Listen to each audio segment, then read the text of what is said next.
Tell them to stop. You want the entire horde to stop?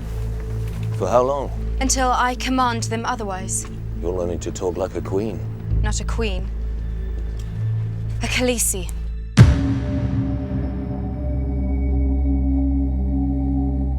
I'm Emilia Clarke, and I'm playing Daenerys. She goes on such a journey. She's an incredibly strong, powerful woman who doesn't quite come into her own until much later on.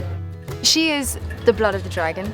Our family's symbol is the dragons, and they haven't been around for quite some time, but the myths and the legends that go along with our family is all centered around the dragons.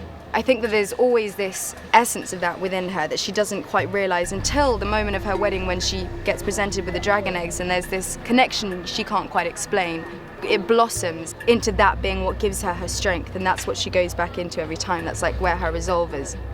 She has a bizarre relationship with her brother, and there is this kind of underlining sexual thing going on. It's kind of like, I'm his property, so that's how he sees it. And so he gets us into this situation where he decides to marry me off.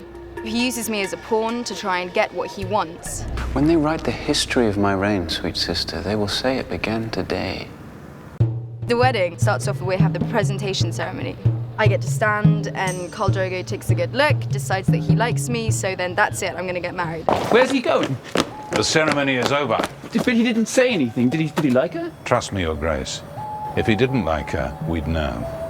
He's this huge, formidable creature that she's completely and utterly petrified of, and she doesn't know if she can deal with the situation. And so it comes to the wedding, and it's a baptism by fire for me being introduced to his culture, basically. So there's death, and there's sex, and there's violence, there's blood and guts, and these foods that she's never experienced or tried, and this whole other world that she's just been thrown into. Are you from my country?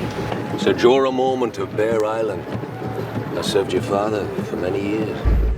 Jorah teaches her the Dothraki ways. He's kind and he takes care of her. He's an incredibly important person to Dany, but he helps to give her strength. Every time she wavers, he's there.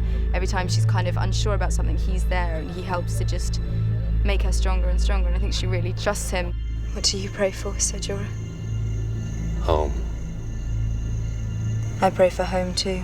It's just the best story, because at the heart of it is fascinating, and there's so many twists and turns, and when you think you've got it figured, it completely changes its mind. There's real emotion, and there's real relationships that you can understand and relate to, and you feel for them when they die, and there's the magic as well. It's just brilliant. It's a wonderful story.